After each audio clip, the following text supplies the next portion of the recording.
been a month.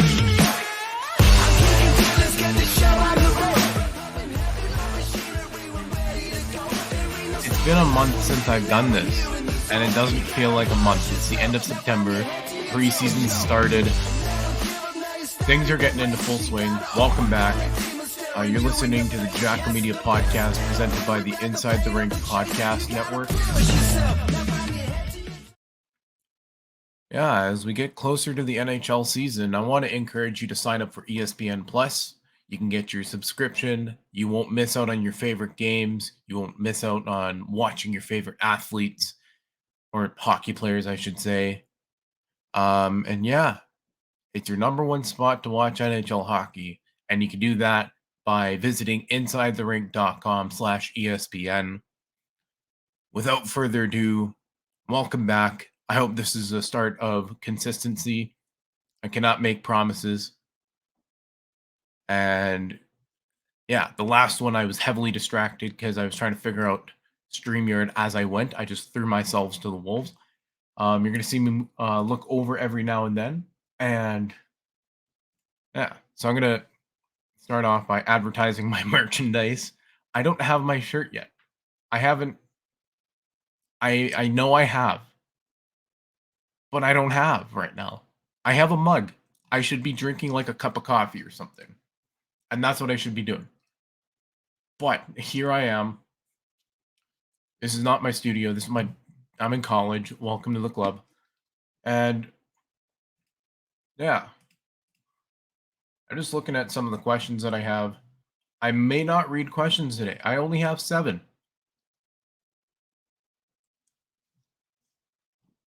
But hey, it's been a while. And how about those Winnipeg Jets? My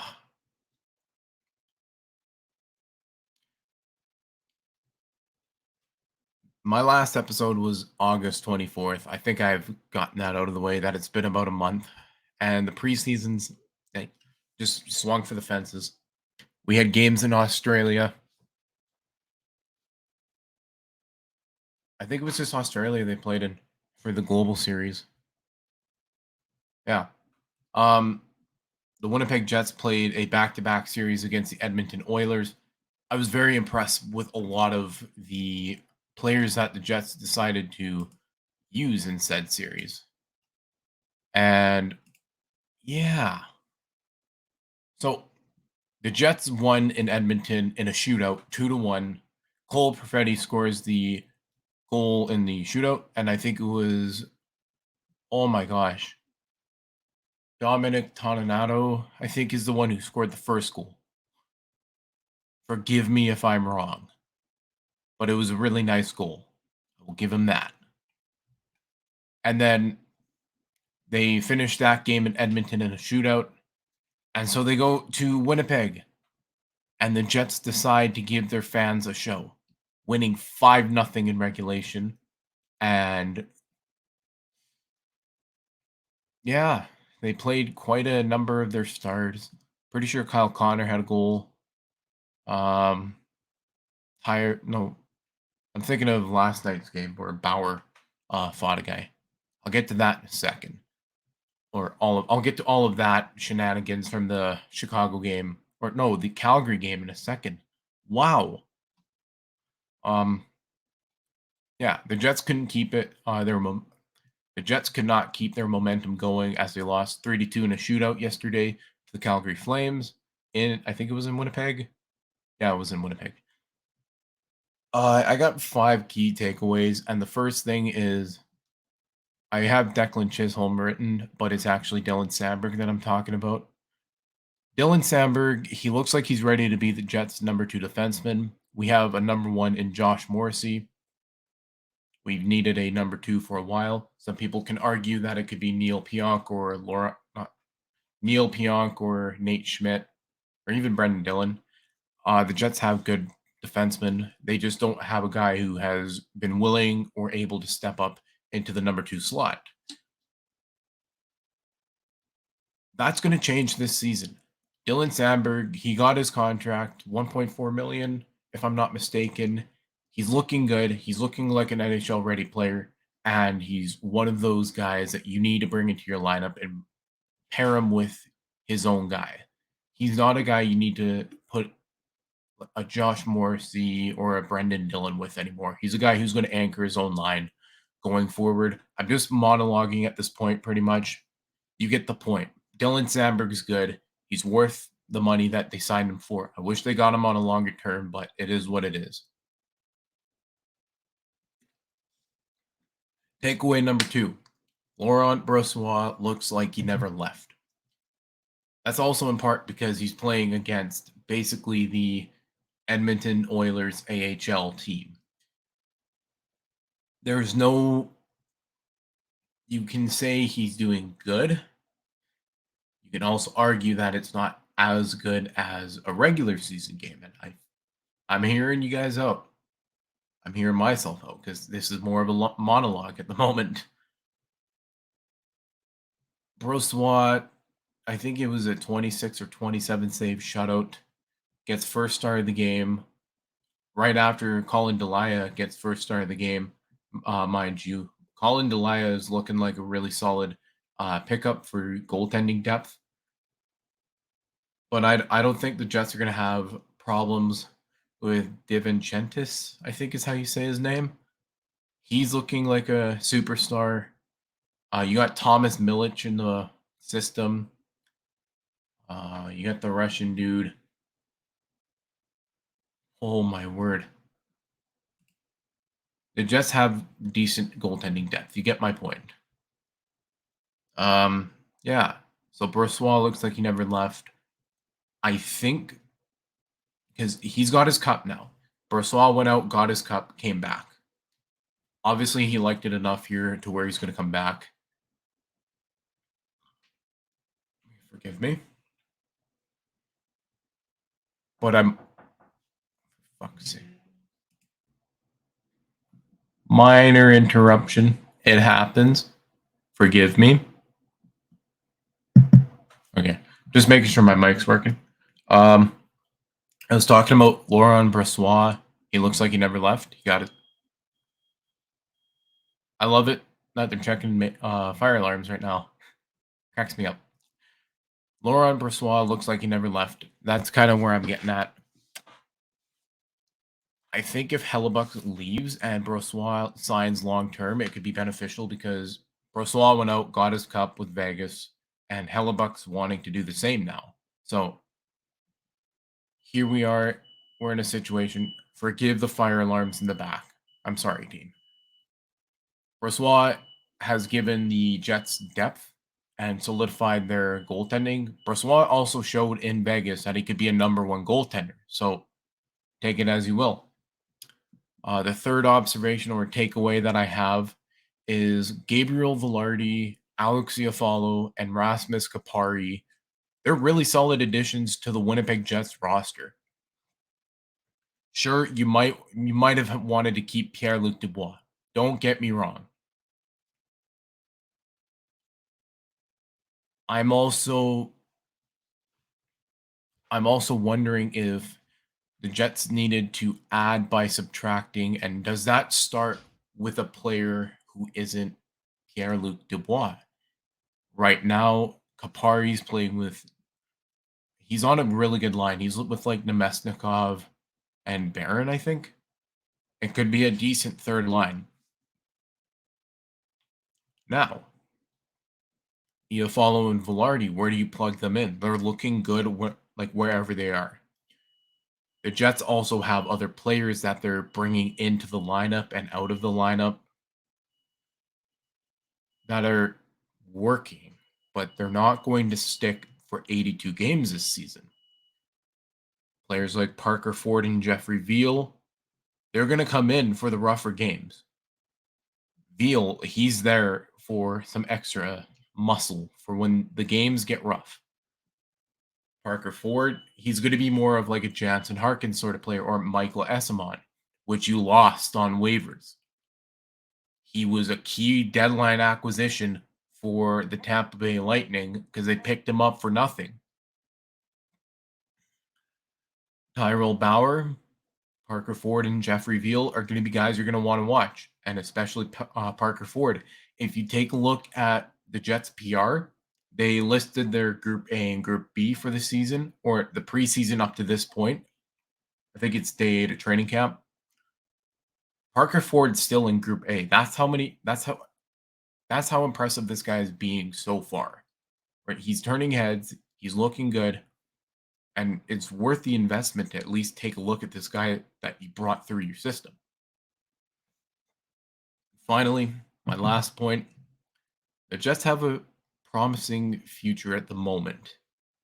They have depth, and it's going to be hard to push them out of a playoff spot.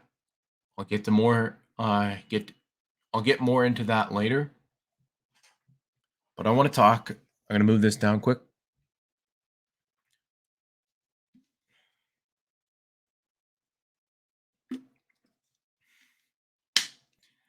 I want to talk more about the hit last night on Cole Perfetti.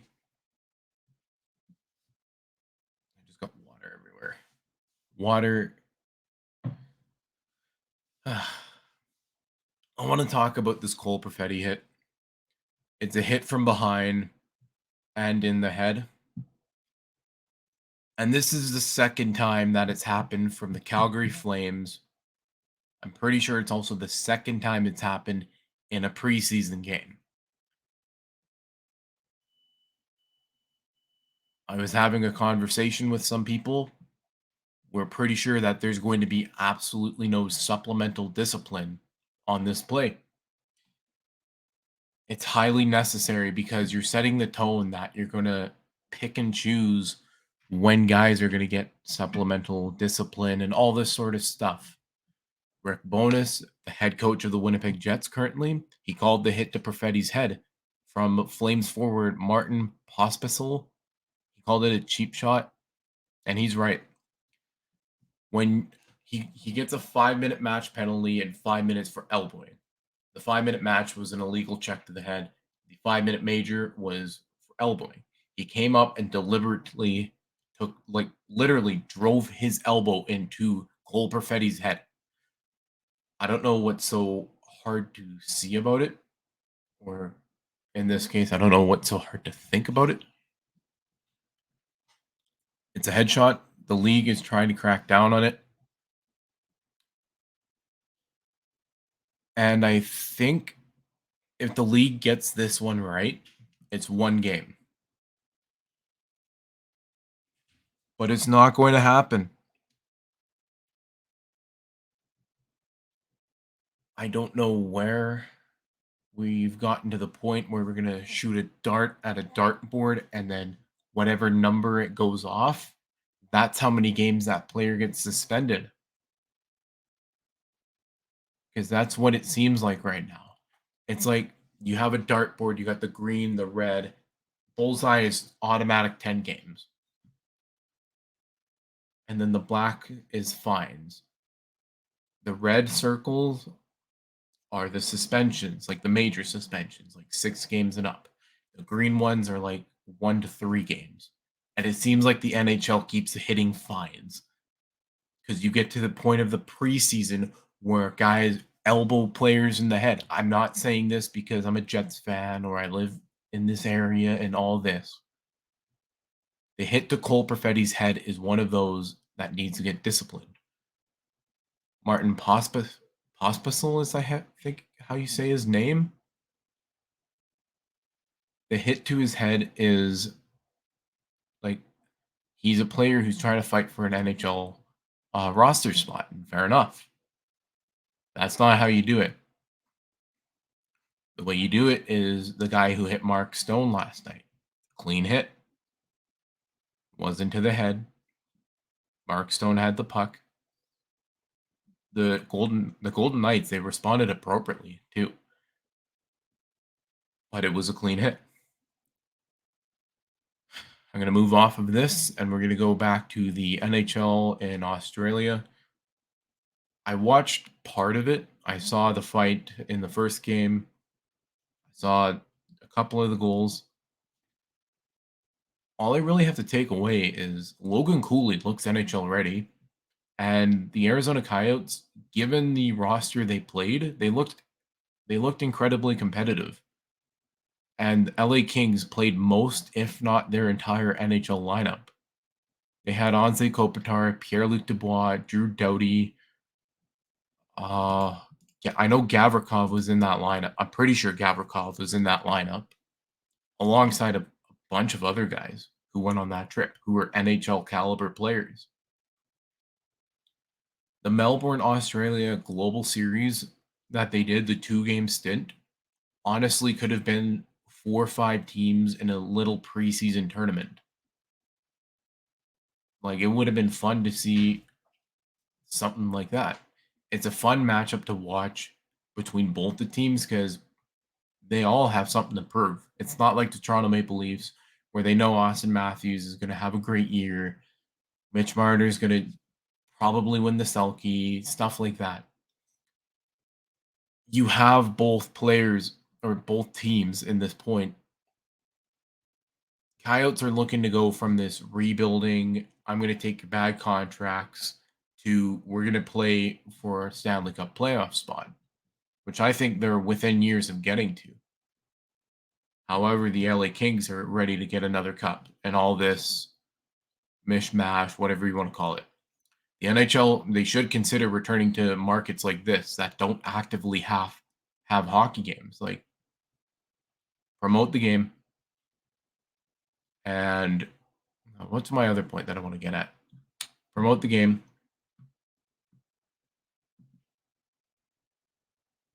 Honestly, promote the game. Make it fun for the fans because the crowd was energetic the entire time. You could have special jerseys or whatever you want to call it. And I think it's worth going back to Australia at least once a year and just send different teams. You have 32 teams in the league. The Arizona Coyotes, which are your little proteges in this league, or Gary Bettman's proteges in this league, I should clarify.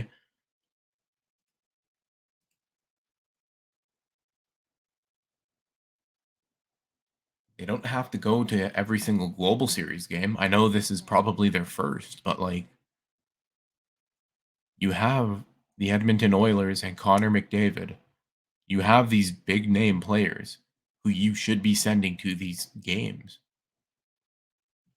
But then again, what do I know? I'm a guy with a podcast spewing a bunch of crap. This is how it's going to go. I'm going to do the Atlantic Division standing, or the Eastern Conference, both the Atlantic and Metro standings. We're going to play an ad, and then we're going to go into the Western Conference with the Central and the Pacific before I go into season predictions and then news before we wrap it up. We still got a ways away, so bear with me here. Let's get into the Atlantic first.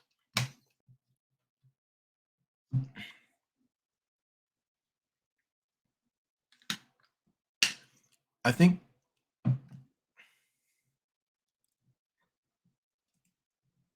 the first two are going to be obvious. First overall, the Toronto Maple Leafs. Second in the Atlantic, the Florida Panthers. After that, it's whatever and whoever, not including Montreal.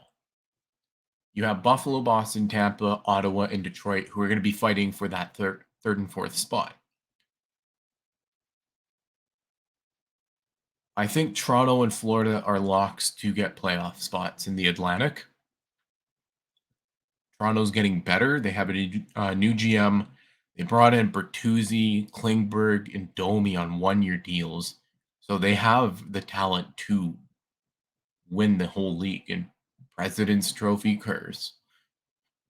Florida, they're coming off of a Stanley Cup final run. I think they're going to make another decent run for the year, but I don't see them long-term staying competitive. Like, I don't think their Stanley Cup window is very, how do I say this? I don't think they have a very long Stanley Cup competition window. I hope you know what I mean. But third, I have the Buffalo Sabres, and I think they're on I think they're on track to do something. I think they're on track to actually make a dive into playoffs finally. It's been 12 or 13 years since they've last been in the playoffs. And Sabres fans, they've gone through it, but finally they're getting a team. Tage Thompson looks good. Alex Tuck is looking good. Deline and Power are looking really good. Deline still needs a contract. Or no, he's got 1 year left. He just needs an extension done. That's Boston. Klingberg, not Klingberg. Deline has 1 year left at $6 million, and he's a restricted free agent with arbitration rights. You might want to get him locked up before you also have to get Owen Power a new contract.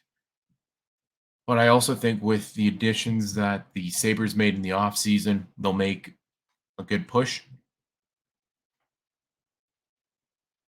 I also do see them having a decently balanced roster throughout the year. I don't see anything else kind of barring them and impeding their way of getting into a playoff spot.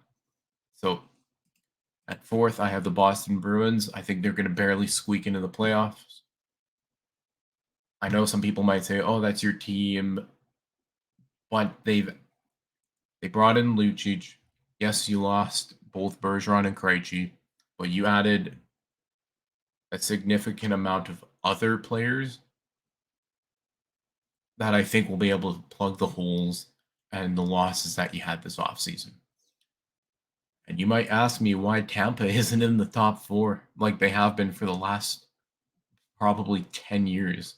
Tampa has been incredibly competitive since like 2015. I just don't see the Tampa Bay Lightning making the playoffs this year. I said it. You have Andrei Vasilevsky, who's out for 2 months. He just had back surgery. We've seen time and time again in the NHL, it is almost impossible to fully recover from a back surgery or a back injury. I'm going to make the joke that, oh, yeah, he's having this surgery because he carried the Tampa Bay Lightning to 3 straight Stanley Cup finals and won 2 of them. Yeah. The Tampa Bay Lightning are going to go into an abysmal rebuild. They're going to be miserable for about 5 years. And that's not starting next year or the year after. They're going to try and push for playoff spots because they don't have their first until like 2026. That also comes with being competitive, signing different players, trading more than you should for certain players. In the long run, it's worked for them. Or the short term, it's worked for them. In the long term, it's not going to work for them. The Ottawa Senators, I have at 6th. I know they look good in the preseason. I know they beat Toronto twice. I've seen that all over my Twitter timeline, or X, whatever you want to call it now. The Ottawa Senators need to just flush out a ton of things. They just got a new owner, or they just finalized their new owner in Michael Andlauer, however you say his name. And they just brought in Vladimir Tarasenko. You lose Alex DeBrincat. You bring in other players, so you have chemistry to work out. They could fight for like 4th or 5th, but I don't see it. The dynamics of the league right now is Ottawa will be a top team in the next 5 years. Not right now. They're not ready to be a playoff contending team. If Korpisalo gets hurt in net, they don't have a long-term solution in case he goes down. Thomas Chabot goes down, they don't got a long-term solution to replace their number 1 defenseman. If Brady Tkachuk goes down, you don't want your captain fighting all the time either. If he goes down long-term, you don't have your star player with a number two behind him, ready to go. Most teams have a number two.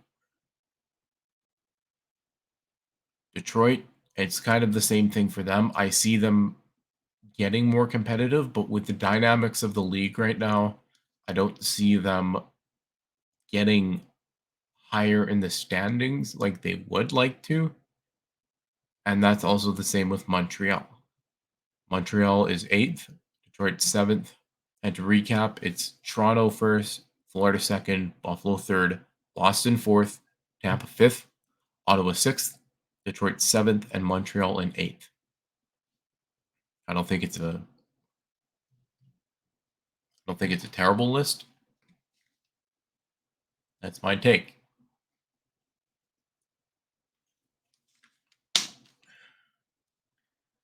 I also see in the Metro, it's going to say relatively similar. I have it as New Jersey, Carolina, the Rangers, the Penguins, the Islanders, Columbus, Washington, and then Philadelphia.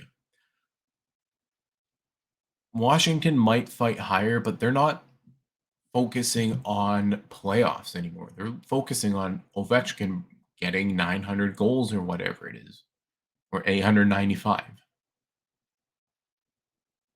The Devils, the Hurricanes, and the Rangers, I don't have to explain why I think they're going to be top three. It could change in any order, too. The Devils, their additions speak for themselves. Carolina, it's the same for them. Their additions speak for themselves. The Rangers, it was addition by subtraction, but they're still good. The Penguins had a Carlson, which I don't think is a great long-term move. But who am I to say without seeing Carlson play a game or a regular season game with the Penguins? Forgive me. The Islanders have been hit and miss every single year. When I say they're going to make the playoffs, they don't do as good as I think they would. And then when I say they're going to miss the playoffs, they go on back-to-back Eastern Conference Finals runs. Talk about a little dagger into the heart of my predictions in the year. But that's why we predict things. We got the Columbus Blue Jackets 6th. They finished dead last year in the Metro. I think they're going to be better than what they were in the last few years, especially after bringing in Babcock and then Babcock deciding, you know what, the media isn't for me anymore. I'm going to go hit the hay. Washington and Philadelphia, I think that speaks for itself with how they've been the last 2 years or last few years. And without further ado, we're going to take a little bit of an ad break here. We'll be right back on the Jacko Media Podcast. In the meantime, are you missing out on your favorite NHL games of the week? Sign up for a subscription to ESPN Plus, your number one spot to watch NHL hockey, by visiting InsideTheRink.com/ESPN. That's InsideTheRink.com/ESPN.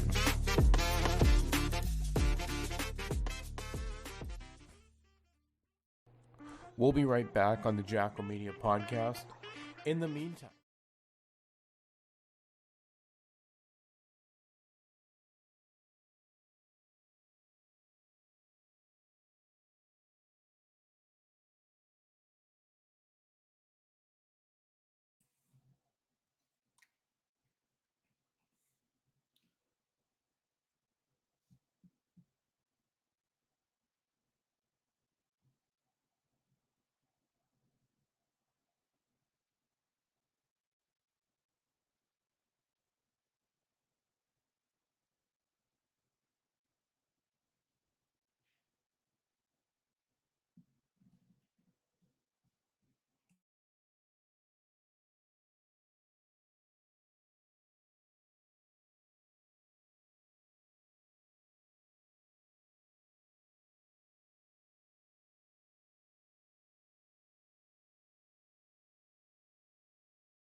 Well, welcome back. Let's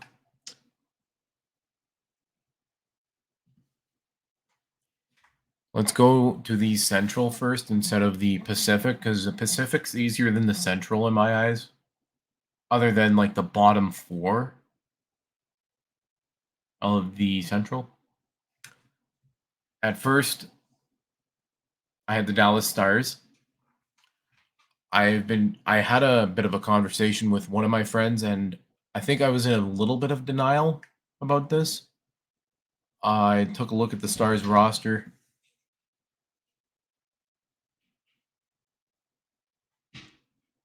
and I think it's time for the Stars to make a run. I'll get to a little bit more of that. And second, I got the Colorado Avalanche. I think they're due to be very competitive yet again with the addition of like Miles Wood. Who else did they acquire? They got a couple of good additions throughout the offseason. But I do see Colorado possibly squeaking into the Stanley Cup final, if not the conference finals for sure. Then again, that goes against one of my predictions. That's why they're predictions. And third, I got the Winnipeg Jets. They have depth. Brossois back.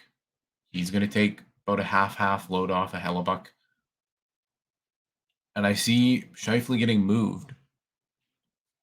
But I see these guys that they do have currently. I see them stepping up, which is not the issue, but it's not the issue currently.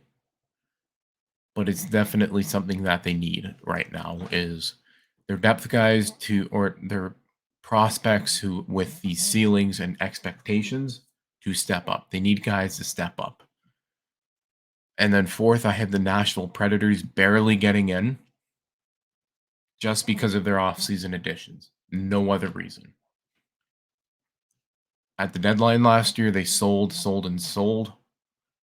and still barely missed the playoffs. So that's my reasoning. Fifth, I have the Arizona Coyotes. I think they're due to start moving up and being more competitive, but I don't see them getting into like winning the Central and being top of the Central at some point. Sixth, Minnesota Wild. I don't like the additions they've made in the offseason. They've certainly taken a few steps back, and it's not going to benefit them in the long term. The addition of Patrick Maroon is not going to help them. It's going to do is they have another guy to punch people in the face.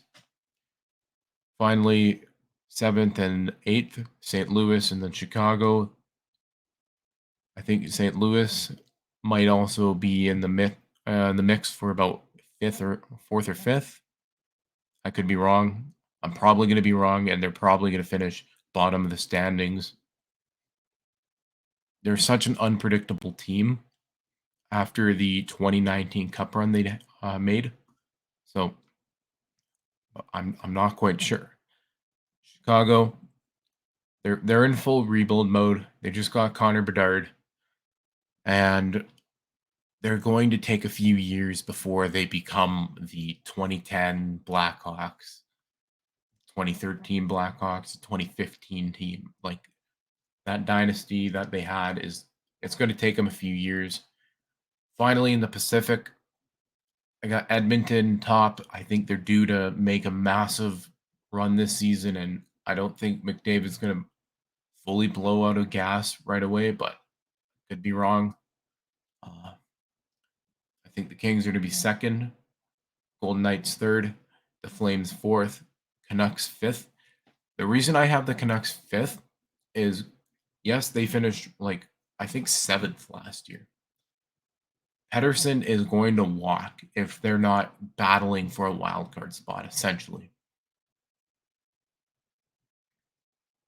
And you don't want your star guy to walk. So if they're showing signs of being more competitive this season and battling for a playoff spot for 82 games, he might be like, you know what? I can see myself with this team. But if they're 6th, 7th, maybe even 8th, he'll walk. And I have the Seattle Kraken behind them at 6th, the Anaheim Ducks at 7th, and the San Jose Sharks at 8th. Those last two kind of speak for themselves. The Ducks, they might be a little bit more competitive, but they're going to run out of steam pretty quickly. They don't got the team for it. Seattle, it's hit and miss with them. They might have just a down year. That is why it's called predictions, everybody. And then speaking of predictions, we're going to go into like player predictions, season predictions. My first one, I think everybody's on this train, is Connor McDavid. He's going to post another career high season. I'm going to say 172 points. I don't see an avenue where it's unrealistic, but I also do see him possibly just sitting around 140, 150. But second, we're going to go with Austin Matthews stays healthy, scores 60 plus goals this season. If he's healthy, he can score. He just needs to stay healthy. That's one of the issues that they're having right now, is keeping him where he's not, let me see, where he's not consistent in staying in the lineup consistently. If he plays a full 82 this year, he might even score more than 60. Well, way more than 60. That remains to be seen. A third one, Connor Bedard wins the Calder Trophy by a landslide and posts 40 plus goals and 50 plus assists. This is a take that I don't know why people think I'm crazy for it. He's one of, if not their only bit of high-end offense other than Taylor Hall.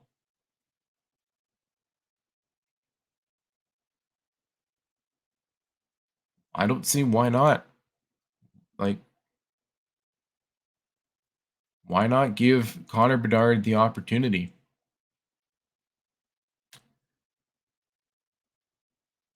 And I know the Calder Trophy is one of those trophies for just like, oh yeah, you can only win it once and you can only win it as a rookie. But sometimes guys get motivated on, oh well, I won it in this year. It's like, don't you think Artemi Panarin's just looking at Connor McDavid like, look what I won, and you didn't. Granted, look at the stats between the two players. Then, yeah, then it's worth talking about. My fourth one is Ovi scores 50 plus goals, putting himself within 20 goals of Gretzky's all-time goal scoring record, which is he's currently at 822, and I don't see where it's unrealistic.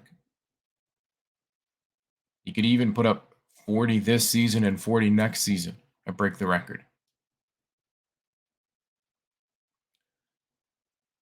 The fifth one, I have Edmonton makes it to the conference finals. Toronto makes it to the conference finals. And Dallas also makes it to the conference finals. I didn't put any specifications. That's what I have. The sixth one is interesting. I was on a call this morning, and I kind of turned this into a little bit of a, what you want to call it, a prediction. Trevor Zegras does not sign before December 1st and is traded soon after.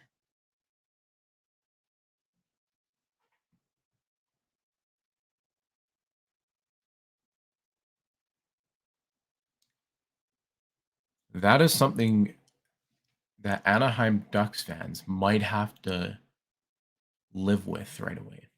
That is a reality that they might deal with.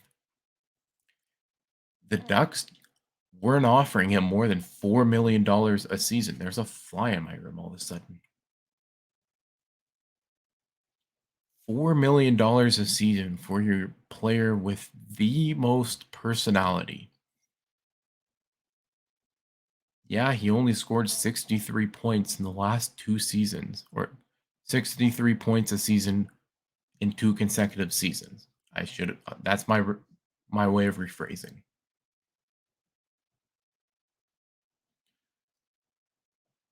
But if you're only giving him $4 million a year, and you know the salary cap's going up at least $5 million next season, why not pay him a little bit extra to take 8 years? Because the number that Zegras is wanting is only $7 million a season. Why not give him $8 million for 8 years?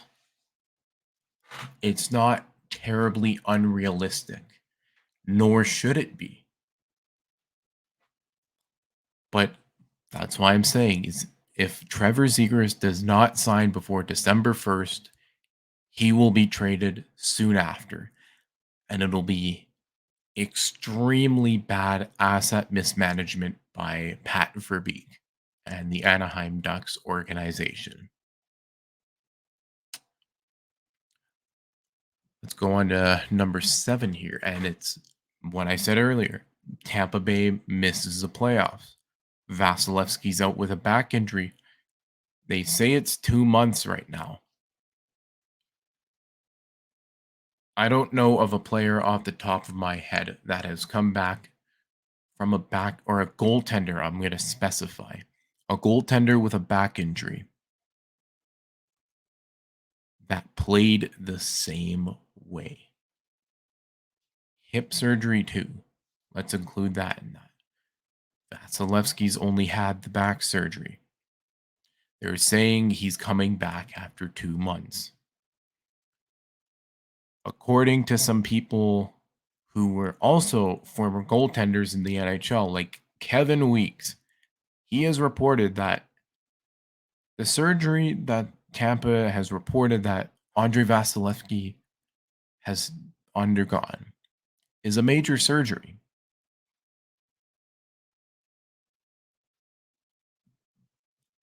If you look at Vasilevsky's contract, he is making 9.5 million until the end of the 2027-28 season. Remember when Kucherov was down after his hip thing? Kucherov went down for an entire season and came back fresh as ever for the playoffs.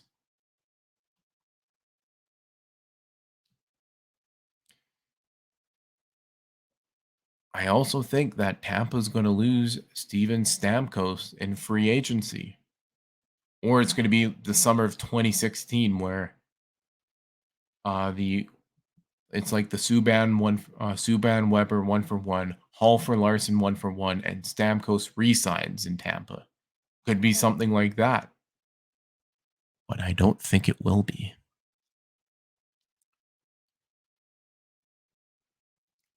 Tampa is not built like they were when they had like Ryan McDonough, Barclay Goodrow, Alex Killorn, Andre Palat. Like they've lost talent.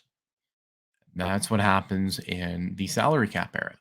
Or else you'd have 5-time Stanley Cup champions or 5 consecutive Stanley Cup champions. But I don't think Tampa is going to be able to make the playoffs after Vasilevsky comes back. I think it's going to be a situation where he's not going to be like he was, and he's going to be an overpaid backup.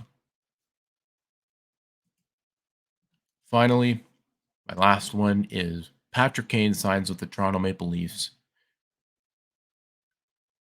Buffalo's also rumored to have significant interest in signing Patrick Kane. Kane is from Buffalo, New York. That would make sense. But Buffalo is getting ready to be competitive and get into Stanley Cup runs. Toronto is currently in the mix of being competitive and going on Stanley Cup runs. Hopefully. I say hopefully because finally get out of the first round and then get your teeth caved in by the Florida Panthers in the second round. If Kane signs in Toronto, he's going to play with Matthews and Marner. And then you have a second line of Bertuzzi, Tavares, Nylander. And then you have Matthew Nyes, Max Domi, and another guy on your third line.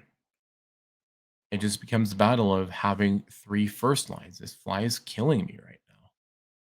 You can't see it flying around, but it's landing on me, and it sucks. And I'm going to start this news area with the Buffalo Sabres are rumored to have significant interest in Patrick Kane. Because why wouldn't they? He's from Buffalo. The Sabres have Tage Thompson, who's looking good, Dylan Cousins, who's looking good. They have a well-built roster. So why wouldn't they make a big splash and bring in a Patrick Kane, who is his agency is putting training videos out of him right now, and he looks like he's recovering quite well. Speaking of the Leafs, John Klingberg, who was recently signed as a free agent by Brad Treliving, who's the new general manager of the Toronto Maple Leafs, he went down with an unknown injury. It might be just like a pulled muscle or something, which will keep him out for a week at most. I'm not a doctor, so don't listen to me. However, there's a lot of Leafs fans saying that Connor Timmins should have been the John Klingberg right now, and they could have allocated that money elsewhere. Connor Timmins stepped into Klingberg's role in last night's preseason game against the Buffalo Sabres, funny enough, in Joe Thornton Community Center Arena. It was a Kraft Hockeyville play an NHL game in my arena kind of thing. And yeah, it was an interesting game, and Timmins stepped up when they needed him.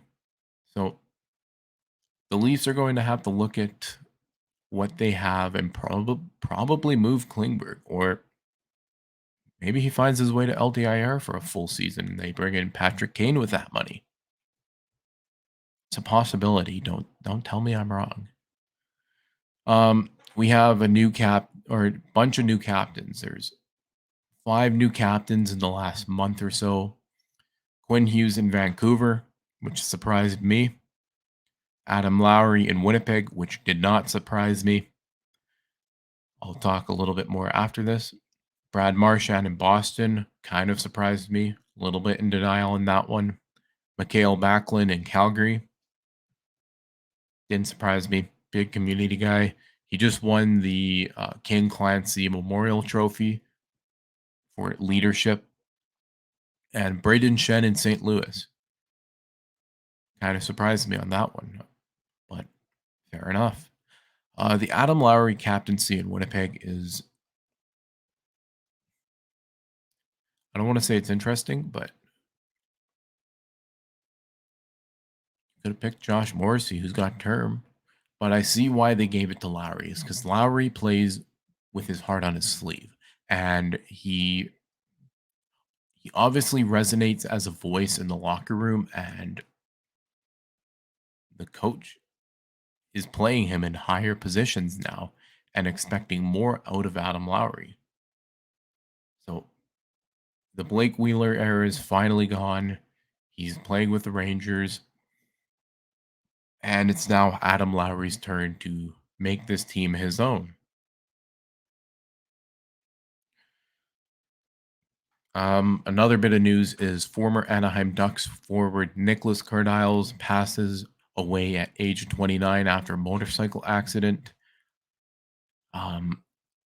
He retired in the 2018-19 season as, I think, a Winnipeg Jet. He played in the Moose that year for sure. And it's interesting because the NHL is looking at like motor vehicles and not a certain, like, not a sketchy way, but they're almost discouraging their players from participating. And I cannot speak as if I have that sort of intel. But stuff like this happens, and that's everyday life.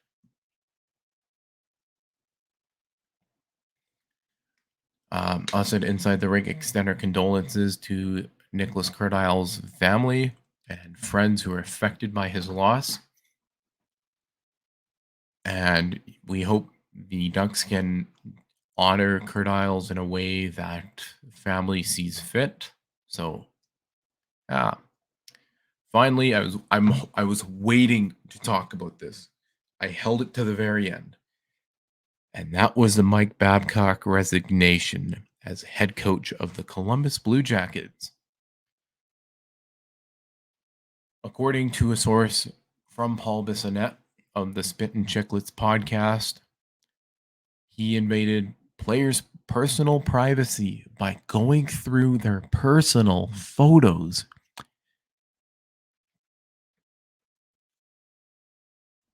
The story goes is Babcock, not Bissonnette. Don't sue me, please.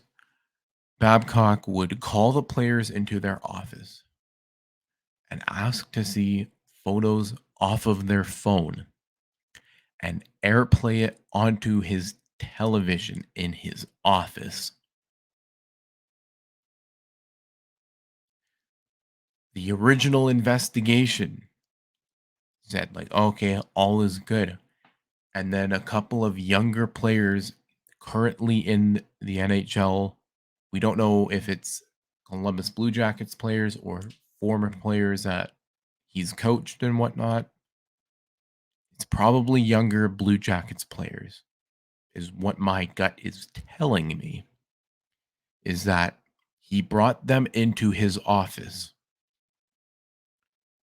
and put them on the spot and said, show me your personal photos. I don't know how it went. I'm just saying it like that. And the NHLPA said, we're not going to have that. And we're going to shut this down. The NHL Players Association gave no avenue for Babcock to return to the Blue Jackets as head coach. And the 48 hours leading up to his resignation were spent negotiating how he was going to be leaving the NHL. And I think that's where we're going to end. The howling to the moon is all I need.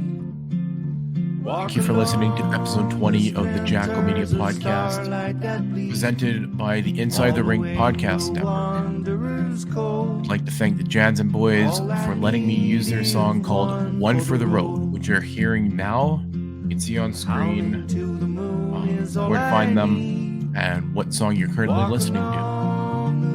If you want to submit a question to the podcast, you can follow me on X, formerly known as Twitter. My handle is in the video.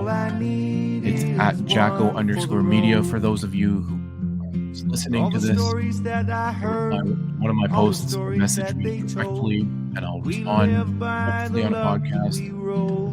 Thank you again for listening, and I'll see you in the next episode. Cheers. We will die in the mold, while the crack in the sky makes us old. The life that I left is far behind, believing I could find some peace of mind. No strings attached, no contract signed, just a place for me to unwind.